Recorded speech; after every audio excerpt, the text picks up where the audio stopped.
Ce mois-ci, bon, je voulais qu'on commence par du positif. Je ne suis pas certain que tes résultats soient super positifs. Vas-y. Il y a des raisons d'espérer. Bonjour à tous. Les résultats donc, de cette étude, avant d'entrer dans le détail rapidement, la méthodologie, bon, c'est la même que lors des éditions précédentes. Nous avons interrogé le fameux échantillon national représentatif de 1000 personnes, 1020 personnes exactement, par Internet, échantillon, vraiment méthodologie traditionnelle, méthode des quotas, et des résultats qui ont été recueillis quelques jours à peine, vous le voyez, du 31 août au 1er septembre 2022. Donc le sujet, ce mois-ci, c'est la technologie au service du bien commun, Tech for Good.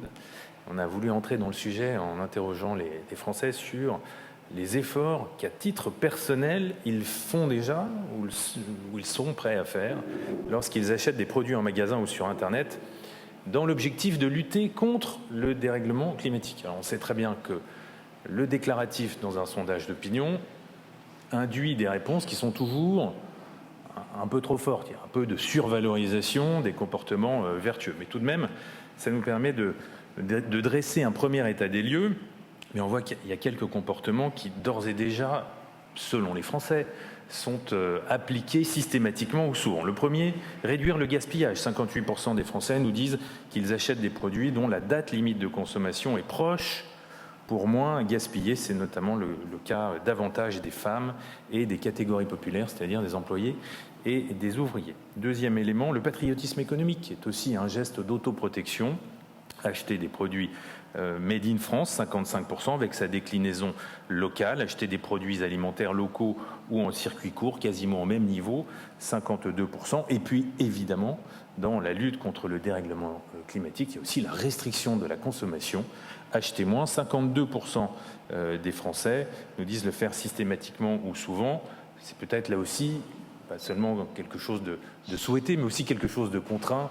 Inutile d'entrer dans le détail des tensions sur le pouvoir d'achat que vous connaissez et dont on parle beaucoup en ce moment. Sous la barre des 50%, mais tout de même des comportements qui sont exercés par une partie significative de la population. Accepter une livraison moins rapide si son impact sur l'environnement est moindre, 47%. Privilégier les transports en commun ou la mobilité douce pour vous rendre en magasin, 43% des Français disent déjà le faire, mais j'attire votre attention, vous le voyez, c'est le point le plus élevé, quasiment un quart, 23%, nous disent qu'ils ne le feront jamais. Donc là, on a une vraie réticence d'une partie de la population, celle qui est la moins exposée à l'offre de transport en commun, et ça représente quand même là une vraie difficulté, un vrai obstacle. Acheter davantage de produits d'occasion, de seconde main, 35%, mais c'est beaucoup plus élevé chez les femmes, 42%, c'est quasiment majoritaire chez les plus jeunes, 18-24 ans, donc c'est sans doute un mode de consommation qui est appelé à se développer dans les années qui viennent. Et puis, acheter des produits en vrac pour limiter les contenants et les emballages, 29% des Français le font déjà systématiquement ou souvent. À nouveau, les plus jeunes ont déjà adopté davantage ce comportement. Et puis en bas de tableau, on en a un peu parlé cet été, éviter les magasins surclimatisés l'été, surchauffer l'hiver, 29% des Français déclarent le faire et 19% qui ne le feraient jamais. Alors, regardons maintenant quels sont, selon les Français, les principaux.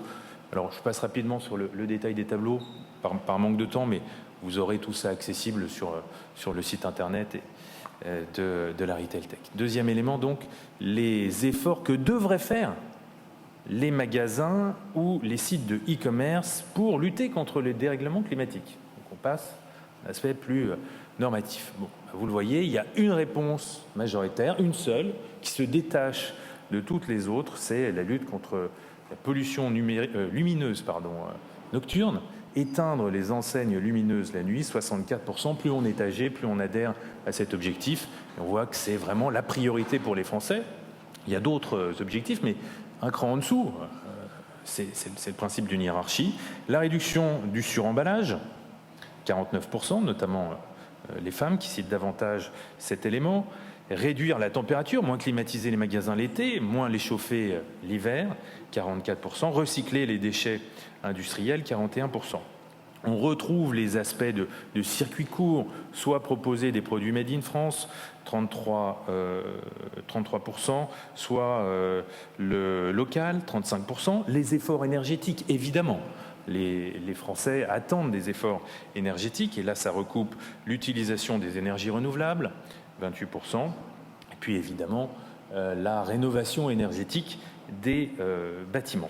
Pour lutter contre le dérèglement climatique, les Français disent aussi, vous voyez que c'est très varié, qu'il faut agir sur tous les leviers, qu'il faut réduire la pollution, c'est-à-dire avoir un moindre recours au transport de marchandises par avion, stopper la vente de produits polluants, et puis aussi favoriser les mobilités douces. En bas de tableau, obtenir des labels et des garanties responsables, 8% seulement.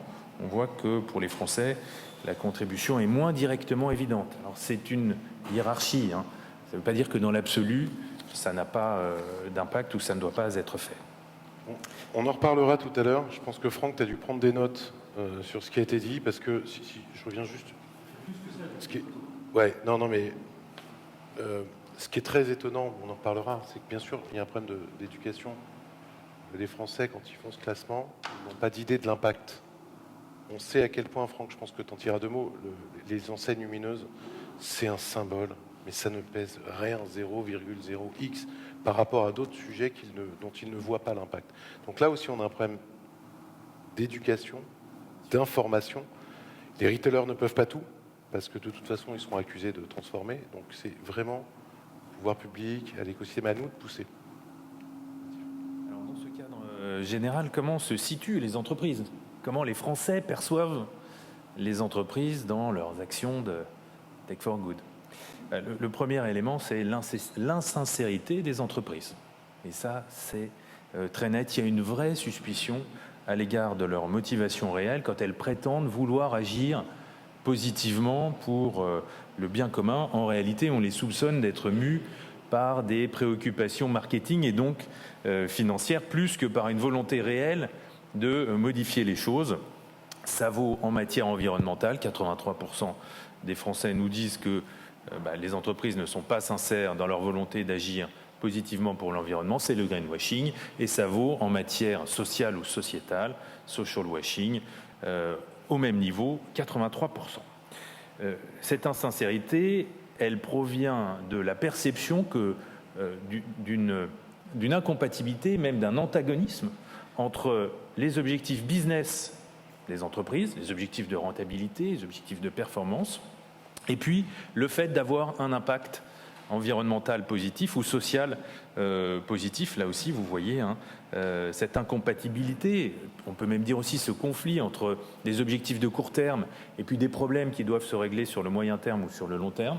Il est très largement ressenti par une grande majorité de la population, 70% pour l'impact environnemental, 2/3 des Français pour l'impact social. Les jeunes et les catégories populaires ressentent encore plus ces éléments d'incompatibilité.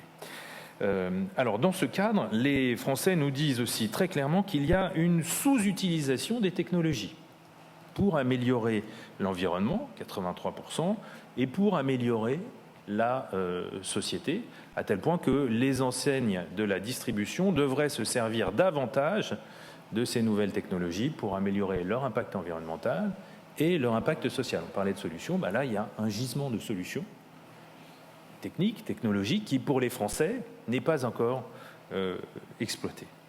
Et puis enfin, un jugement un peu nuancé, un peu mitigé sur le fait que les innovations technologiques apportent plus de positifs que de négatifs. On entend parler souvent des externalités négatives des technologies. Elles ne sont pas la panacée, évidemment, pour résoudre ces problèmes, qui peuvent elles-mêmes aussi être la cause ou un facteur aggravant de ces différents problèmes. Vous le voyez, là, les Français sont partagés. 52% nous disent tout de même, donc une légère majorité, que les technologies apportent un petit peu plus de positifs que de négatifs sur le plan environnemental, quasiment au même niveau sur le plan social. Voilà ce qu'on pouvait dire en introduction sur ce sujet. Merci à vous. Merci Frédéric.